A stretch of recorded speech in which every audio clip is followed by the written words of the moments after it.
some diseases are so highly contagious, measles, mumps, whooping cough, chickenpox, that you need a very high percentage of the population to be vaccinated in order to prevent spread. So, for example, the mumps epidemics that you saw sort of sweeping through the Midwest in 2006 that affected 4,000 people, or the mumps epidemics that you saw in 2009 into 2010 in New York and New Jersey that affected 1,500 people, leaving several deaf, was associated with an immunization rate of around 70%. But that wasn't good enough.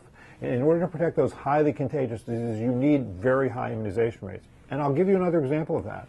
There was a girl in the Midwest, in Indiana, who was unvaccinated, who was part of a church group. She went to Romania to visit an orphanage, to visit a hospital as part of her church group's exercise. She then caught measles. She got on the plane and came back with measles. She then attended a church picnic of about 500 people. She was there for 2 hours at that church picnic. During the 2 hours that she was there were 465 people at that picnic who either had been naturally infected or immunized with measles. 3 of those people got measles, so less than 1%. Of the remaining 35 people, 31 caught measles. So there's 35 people who hadn't been naturally infected or immunized. 31 of those 35 people caught measles. She was there for 2 hours in a group of 500 people, which is to say you didn't have to have direct contact with her. All you had to do was be within her airspace within a couple-hour period to catch measles. It's that contagious, and that's why you need to have a very high percentage of the population immunized.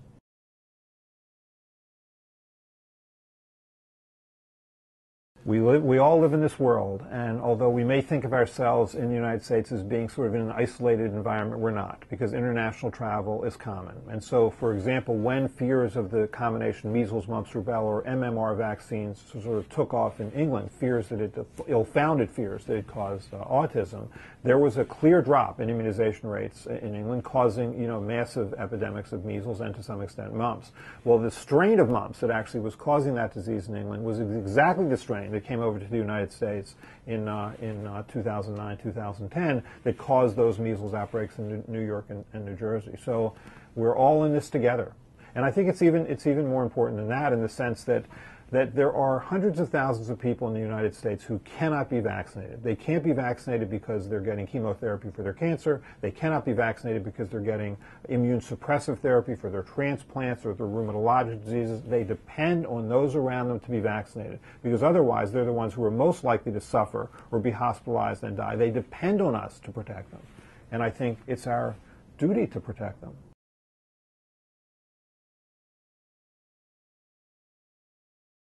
We're all in this together. We all share an immunological commons. And when we make a choice not to vaccinate ourselves, or we make a choice not to vaccinate our children, it's not just a choice we're making for us. It's a choice we're making for those who are next to us and who come in contact with us. And probably the best example is what occurred in 2008 in San Diego. A mother of unvaccinated children took her children to Switzerland, where measles is, for the most part, endemic. So her 7-year-old caught measles, got on a plane, came back to the United States, where he proceeded to infect a number of people and expose about 900 people to measles. But when he was waiting in the waiting room, because the mother wasn't sure what was causing this rash and fever and congestion, there were 3 children waiting in that waiting room who were all less than a year of age, who hadn't been vaccinated because they weren't a year old yet. All of them caught measles, not surprisingly. One of them was hospitalized, severely affected, and almost died. I mean, did that mother have a right to basically have her child catch and transmit a potentially fatal infection to others? Was that her right? I think not.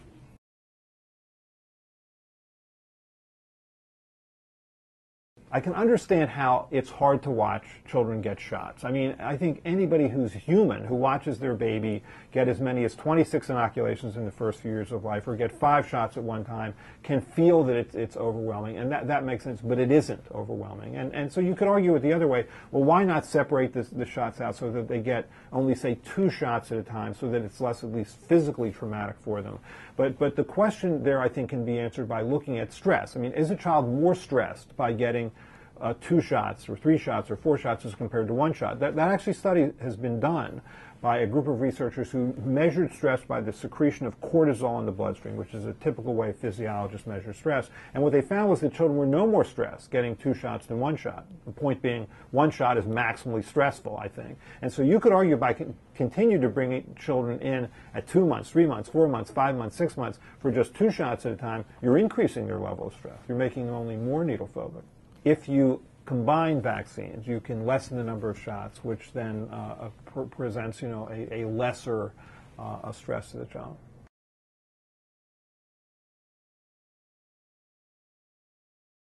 If you catch hepatitis B at or around birth, you have a 90% chance of going on to develop chronic or long-term hepatitis B, which is to say cirrhosis or liver cancer. So that's one reason to vaccinate early. The second is that although the mother may have been screened as being free from hepatitis B, you can acquire hepatitis B later in pregnancy and may not have been screened for it then. So that's the advantage of getting a vaccine. And then the other point is that no test is 100% accurate. So, when you say that someone doesn't have hepatitis B, you can be certain of that to a certain level of confidence, but not absolute confidence. And there's such a high risk of getting long-term hepatitis B infection if you catch it as a newborn that it's really a good idea to get it as a newborn. Also, if you delay that vaccine, what has been shown in several studies, one reported in the Journal of the American Medical Association, you're actually much less likely then to get your first dose than if you didn't get it in that newborn period.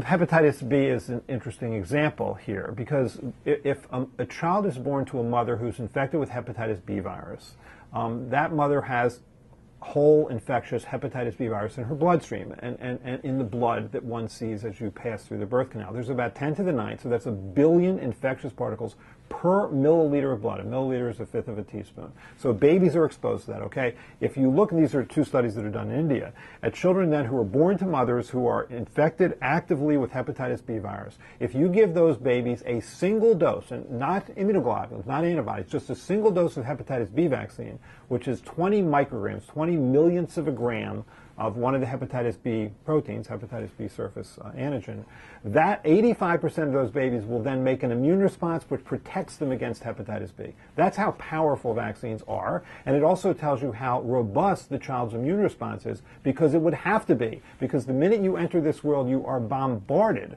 with bacteria and viruses. The food you eat isn't sterile, the dust you inhale isn't sterile.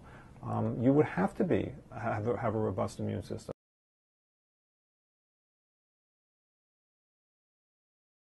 I think we think of hepatitis B as a disease of people who have, had sex with somebody who had hepatitis B, or who have had tattoos or use illicit drugs. But the truth is that before the hepatitis B vaccine was routinely recommended for newborns in 1991, before that, every year about 16,000 children less than 10 years of age got hepatitis B. Now, half of them got it from their mothers, but the other half didn't. They got it from contact with people who presumably had hepatitis B but didn't know it. They weren't getting it from having sex. They weren't getting it from illicit drug use. They weren't getting it from tattoos. They were getting it from things like sharing toothbrushes, things like that. And I think once we introduced this vaccine in 1990, we essentially eliminated those 16,000 cases that we saw every year in children less than 10 years of age. We've essentially eliminated that disease in adolescents. It's been a remarkable accomplishment.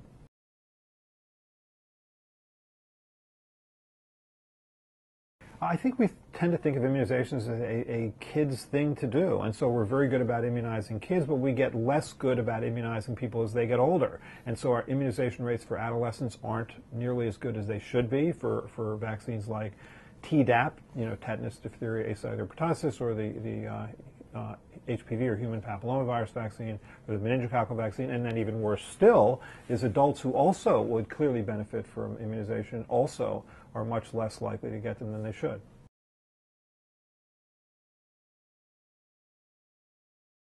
Look at the pertussis outbreak or whooping cough outbreak in California. 10 children have died. All those children are less than 3 months of age. All of them were too young to be effectively vaccinated. Where did they catch that bacteria from? Most likely from someone in the home. Most likely from parents or an older sib. Although the Tdap vaccine is recommended for all adolescents including in California, the immunization rates among them is about 40%. It's also recommended for adults who live in the home of someone who was just born, and immunization rates are about 6%.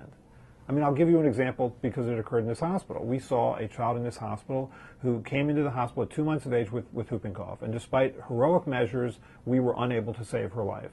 Now, she caught that disease from her mother. She did. I mean, her mother got sick when the child was about 2 to 3 months. I'm sorry. Her mother got sick when the child was about 2 to 3 weeks of age, and nobody else in the family was sick, and the child hadn't really traveled outside of the home. That mother, when she delivered, was approached by the nurse within a day of delivery and asked to get the TDAP vaccine. You're recommended to receive the TDAP vaccine. The mother said, "I'd rather not," and the nurse said, "Fine," and walked out of the room. That was the moment that could have saved that child's life. I think that had the nurse been far more passionate and said, "Look, a choice not to get a pertussis vaccine here is a choice to significantly put your child at risk," been far more, angry about it, passionate about it, I think you had a chance to save that child's life. But we stood back. We said, okay, and walked out of the room. It was a lost opportunity.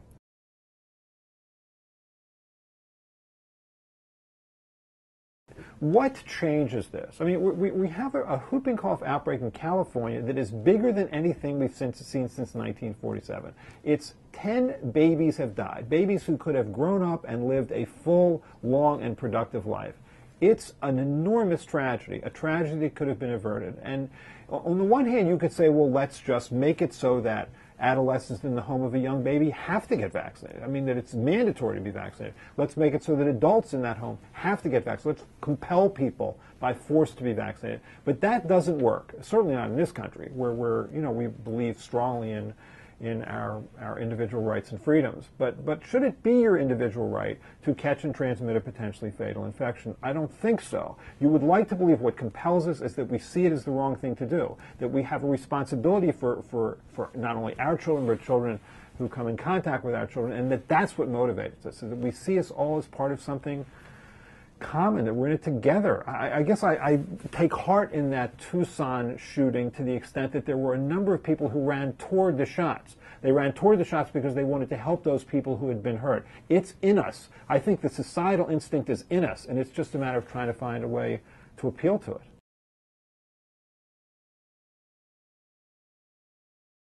I think probably the most impactful moment in my childhood was when I was hospitalized for several weeks at a chronic care facility, having just had an operation on my foot for repair of a club foot, and I was in a polio ward, and so I saw all those children with polio, and it was at a time when people were obviously scared to death of polio, and so much so that there was only one visiting hour a week. It was on Sundays from 2 to 3. So that was when I would see my father. Actually, my mother was sick at home with a difficult pregnancy with my brother, and so she actually never came. And my father would just come that 1 hour a week. And often with these other children, I never saw their parents actually, and it was hell.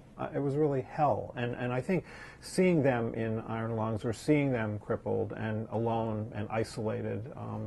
I think the passion for me there, one was to see children as vulnerable and want to care for them, which I think is what drove me to pediatrics. And I think the fact that they had polio was what drove me to pediatric infectious diseases.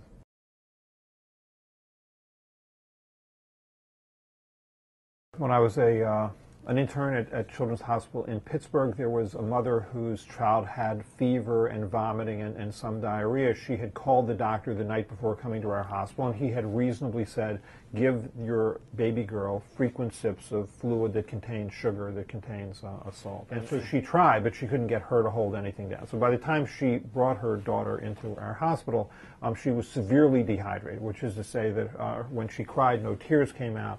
She hadn't urinated for a period of time. Her mouth was dry. When you held her skin, it sort of tented up. Her blood pressure was starting to decrease. And so we tried to get an intravenous line into a vein in her arms and a vein in her legs, but she was so dehydrated that we couldn't do that. So we called a surgeon to come down to try and put a line into her into a vein in her neck. but while he was coming down or trying to come down, she went into shock. And so, we tried to just take a big needle, a large bore needle, and bore it in actually to her bone marrow to try and get fluid into that. But even that was too late, and she died. And there is certainly, as in medicine, nothing worse than watching a young, previously healthy child die right in front of you despite heroic supportive efforts. And I just remember the moment, and it's the worst moment a physician can have, when the mother who was waiting outside, now we have to open the door and explain to her that we failed, that her child has died, and watch her come into that room. And none of us, none of us were without tears watching that. It was just, it's the worst thing. And then we found out that the cause of her diarrhea was a virus called rotavirus, and that always stuck with me. I mean, so when I came to Children's Hospital of Philadelphia and was fortunate enough to be part of a team here that developed what became a rotavirus vaccine, that image of that little girl was always in my head.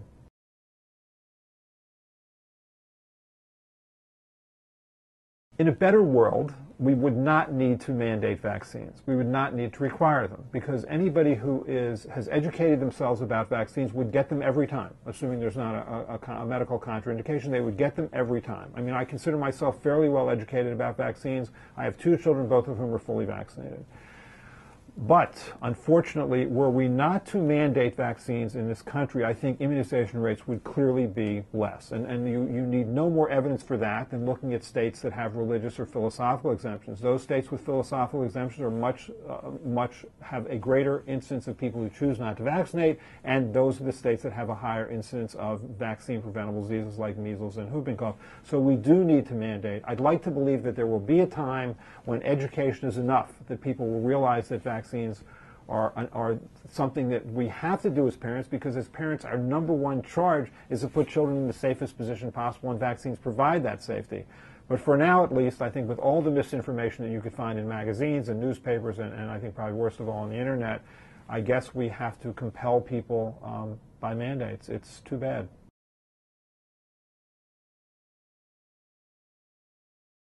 When you choose not to get a vaccine, you put your child at unnecessary risk for no benefit. And there are a lot of ways in which we can do it in this country. You can say that it's not your philosophy to get vaccines, although I don't quite understand the word. I mean, phila is love, sophos is wisdom. I don't quite understand where the wisdom is there. We have religious exemptions, which you can say that it is not my faith to give vaccines, although again, the first vaccine was Jenner's vaccine in 1796. And the Old Testament was written between 1400 and 400 BC, the New Testament around 100 AD, and the Quran around 600 AD. None of those texts ever mention or anticipate vaccines, so I'm not sure where that comes from, to be honest with you. I mean, you could argue that Christian Science specifically has statements against giving the smallpox vaccine, because that was founded in 1875, about 100 years after Jenner's vaccine. But that's it, near as I can tell. Or I think worst of all, you just basically have schools that turn a blind eye. I mean, they're sort of overwhelmed by work, and when someone hasn't been vaccinated, they don't really enforce it and just turn the other way.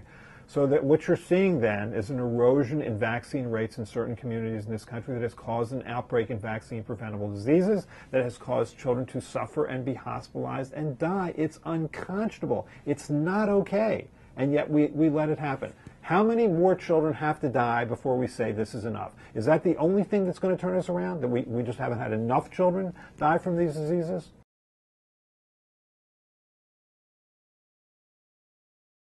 I think the advantage of immunization registries is you now have a record of exactly what your child has received and when. So if you transfer practices within a state or you transfer to another state, you always have that record. So I think it makes it much less likely that there would be error in knowing what your child has gotten. Well, because frankly, the current immunization schedule is complicated. I mean, we now are up to giving vaccines to prevent 14 different diseases in the first few years of life. There's another couple vaccines that we give in adolescents. There are also different vaccines that we give to adults, including elderly adults. So it's confusing. I think the registry helps to make it less confusing.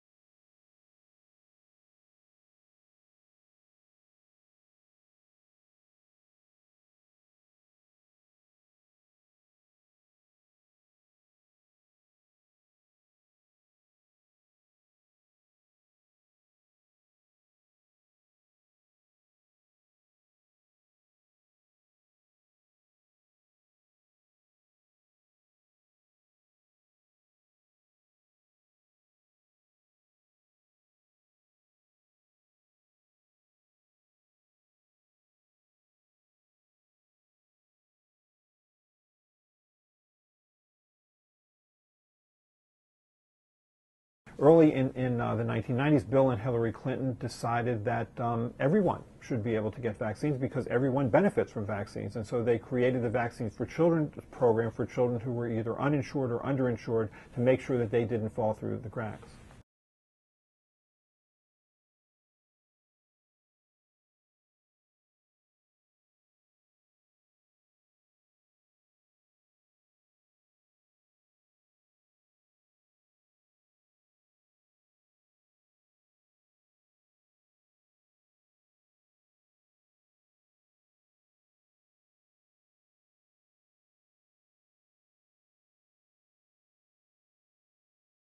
I think you could make the argument that if everyone in this world has gotten a vaccine except for you, you're probably better off not getting vaccinated, with the exception of tetanus, which is not a disease that is spread from one person to another, but rather is acquired from the soil.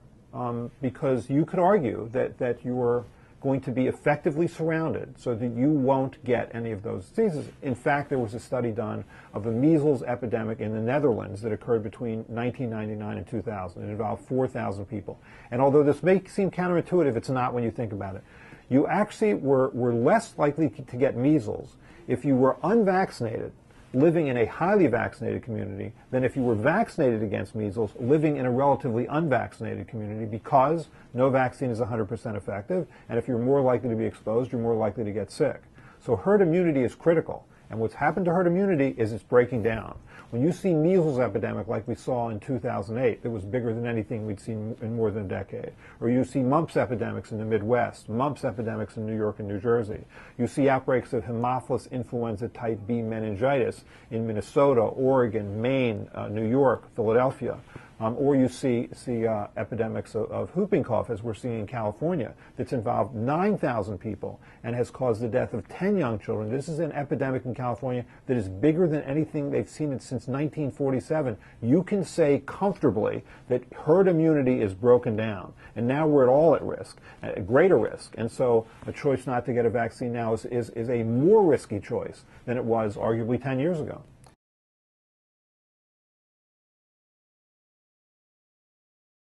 We're past the tipping point. I mean, when you start to see children suffer and be hospitalized and die from these vaccine-preventable diseases, die from diseases that were affecting their grandparents and great-grandparents, you can say that we are past the tipping point. It's already a point when children are being put at unnecessary risk because of the choice not to vaccinate them.